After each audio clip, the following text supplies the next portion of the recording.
अनंत लीला करुणी देवा, तू झाला ब्रह्मांडाचा राजा. षडाक्षरी मंत्र देऊन आम्हा, तू झाला श्री स्वामी समर्थ माझा. भक्तांसाठी रक्षण करण्या सदैव पाठी आहे माझे स्वामी राज. प्रगटले आज स्वामी श्री स्वामी समर्थ महाराज. माझ्या सगळ्या स्वामी भक्तांना स्वामी प्रगट दिनाच्या खूप खूप खूप साऱ्या शुभेच्छा.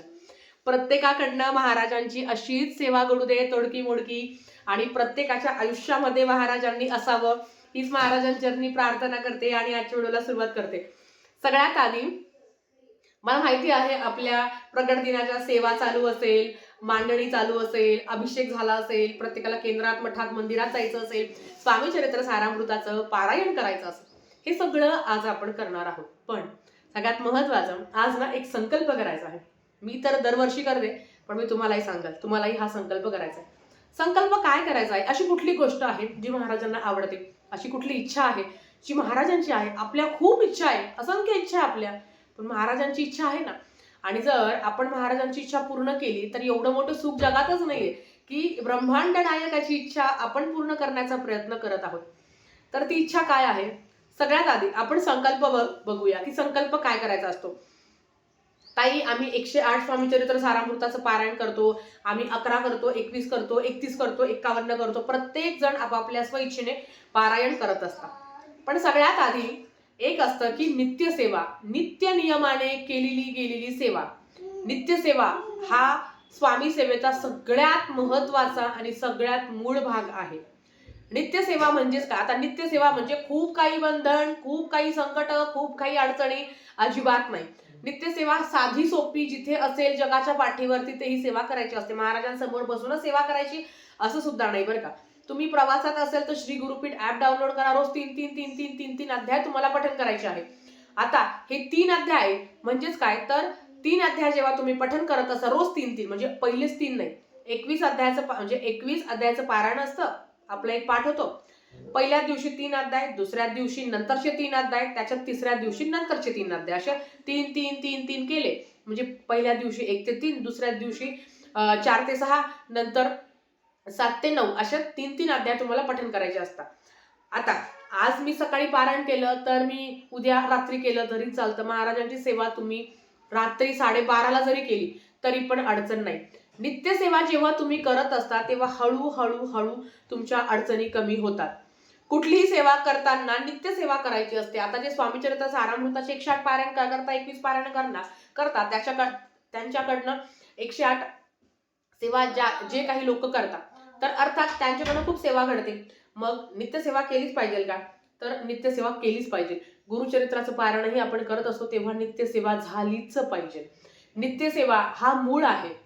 जो मला माझ्या सेवेचा पटकन रिझल्ट हवा असेल तर मला नित्यसेवा करावी लागेल. नित्यसेवा म्हणजे अगदी नित्य नियमाने केलेली गेलेली सेवा. 11 माळे तुम्हाला माहिती आहे. प्रत्येक माळ, एक माळ पितरांसाठी असते, आपल्या कुळदेवासाठी असते, कुळदेवीसाठी असते. आपले जे काही आतले जे काही दोष आहे, काम, क्रोध, मद, मोह, मत्सर, ईर्षा, या सगळ्यांसाठी एक माळ असते. म्हणजे शेवटची माळ असते 11वी माळ, ती आपल्यासाठी असते.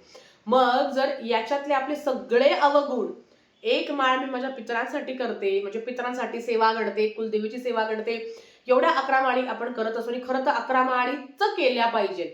पण काही कारणाने नाही शक्य होत तर 15 मिनिटं नामजप करू शकतो ना आपण. ह्या दिवसभरातले जर आपण सोशल मीडियावर आलो तर 15 मिनिटं कुठे जाता स्क्रोल करता तरी आपल्याला समजत नाही. कुठे बाहेर गेले, इकडे तिकडे बघता आपल्याला 15 मिनिटं होऊन जातात. त्या 15 मिनिटात जर नाम जप केलं तर काय वाईट आहे? त्या 15 मिनिटामध्ये महाराजांची सेवा केली तर काय वाईट आहे? महाराजांच्या सेवेमध्ये जो आला आणि वाया गेला असा कोणीच नाही.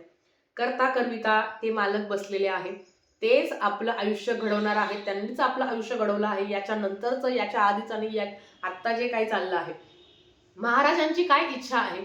तर महाराजांची इच्छा हेच आहे की तुम्हाला किती फुलाने सजवलं, तू आज मला काय काय खाऊ घातलं, आणि खरं तर ते खातच नाही, आपणच खातो. आज मला तू किती फुलं अर्पण केले, किती पानं अर्पण केले, याच्यात महाराजांना रस नाही. तू माझं नाव किती घेतो, तू माझी किती सेवा करतो, तुझ्या आयुष्यात किती दुःख, संकट, त्रास, वेदना आहे, तरी पण तू माझ्यासाठी धावून येतो. किती पण तू तुझ्या संसारिक अडचणीत असेल तरी तू माझ्यासाठी करतो. तर ह्या सगळ्या गोष्टीमध्ये म्हणजे स्वामी चरित्र सारामृता मधला अध्याय 15वा, बसप्पा तेली सद्गत जो कैसा झाला भाग्यवंत. बसप्पा तेलींची बायको खूप त्यांना म्हणायची की आपण एवढे गरीब आहोत, तुम्ही काय त्या म्हणजे स्वामींच्या मागे लागलात, सारखे स्वामींच्या मागे मागे करत असतात. तेव्हा बसप्पा तेलींनी तरी महाराजांचे पाय सोडले नाही. पण महाराजांनी काय केलं, त्यांना एक साप हातात धरायला लावला, तो गुंडाळायला लावला. म्हणजे खूप साप होते, त्यांनी एक साप तो धरला, तो गुंडाळला आणि बघतो तर काय तर त्या सापाचं सगळं सोनं झालं होतं. आणि ते बोलले की जा तुझ्या घरी जा आणि तू सुखी संसार कर. म्हणजे त्यांनीही दुःखात संकटात कधी महाराजांची साथ सोडली नाही. मी नेहमी म्हणत असते की महाराज परीक्षा बघतात, स्वामी सेवेत अडचणी येतातच, पण जो खरा त्यावेळेस टिकतो त्याला महाराज भरभरून देतात आणि एवढं देतात की ओंझळ कमी पडते. आणि महाराज तर खरं द्यायलाच बसलेले आहे, आपणच घेत नाही. कारण आपल्याला फार घाई असते, आपल्याला असं असतं की नाही आता सेवा केली की लगेच त्यांनी यावाने बोल तुला काय पाहिजे, असं कधीच होत नाही. आणि खरं तर जे महाराजांचे लाडके आहे आपल्यासारखे, आपल्या सगळ्यांसारखे, म्हणून महाराज त्यांची खूप परीक्षा बघतात. पण महाराजांचं लक्ष असतं की याला जर मी वेदना दिल्या, याला संकट दिले, याला दुःख दिले तर हा काय काय करतो. आणि तेव्हाच आपलं लई सेवा केली पण काही झालं नाही, मग लगेच सेवा ती थांबून जाते, मग आम्ही वाईट होऊन जातो, आम्हाला वाईट वाईट बोलल्याच जातो.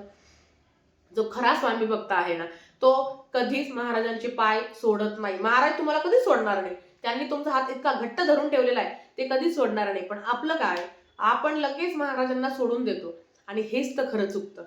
मैत्रिणींनो, ज्याला खरंच महाराजांची गरज आहे ना, खरंच ज्याला गरज आहे त्याला महाराजांपर्यंत आणा.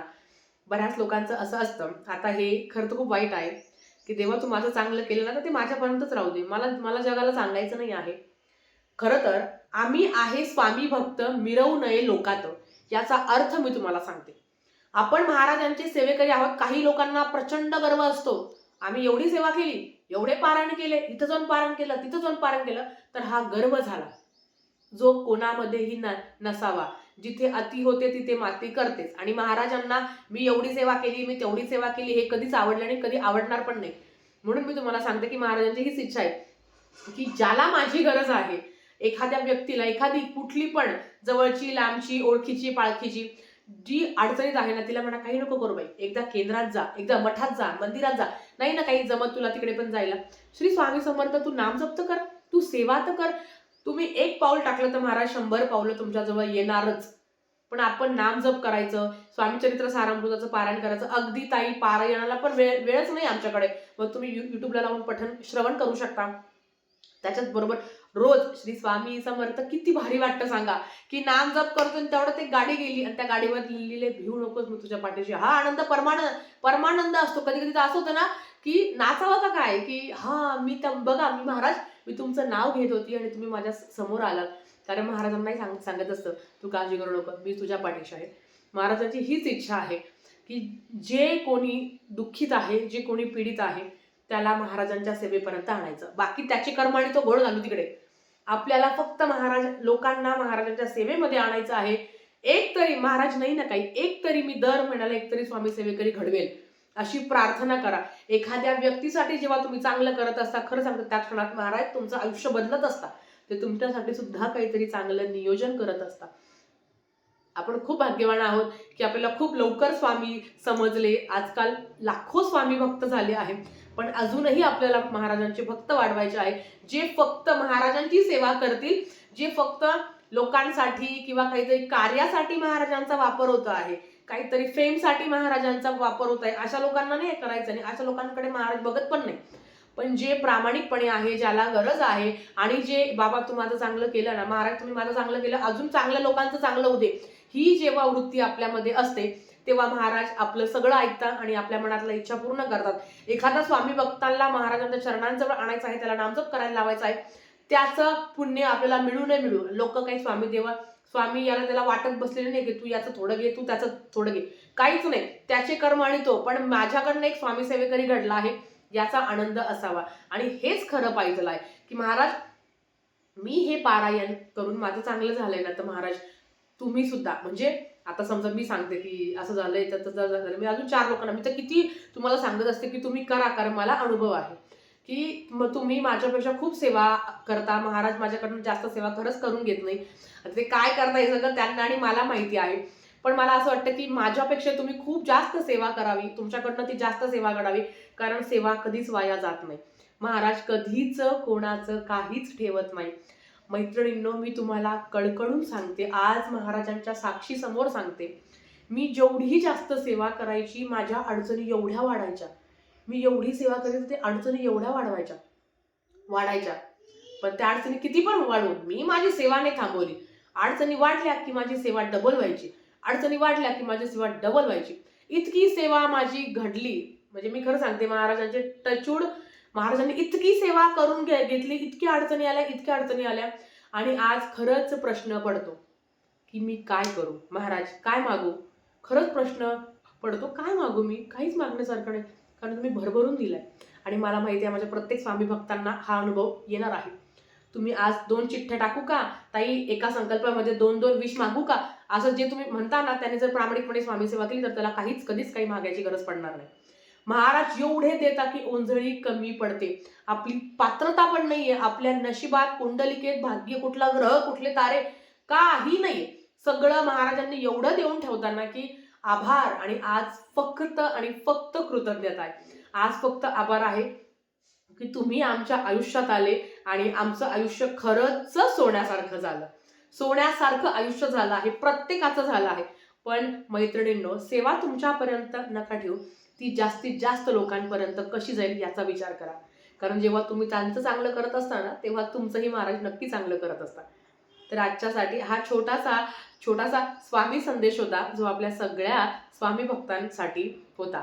तर नक्कीच तुम्हाला हा व्हिडिओ आवडला असेल तर लाईक, शेअर, सबस्क्राईब करा आणि एक सेवेकरी घडवा. बाकी नाही केलं, मला सबस्क्राईब नाही केलं, लाईक तरीच चालेल, पण एक सेवेकरी आवर्जून घडवा. धन्यवाद. श्री स्वामी समर्थ.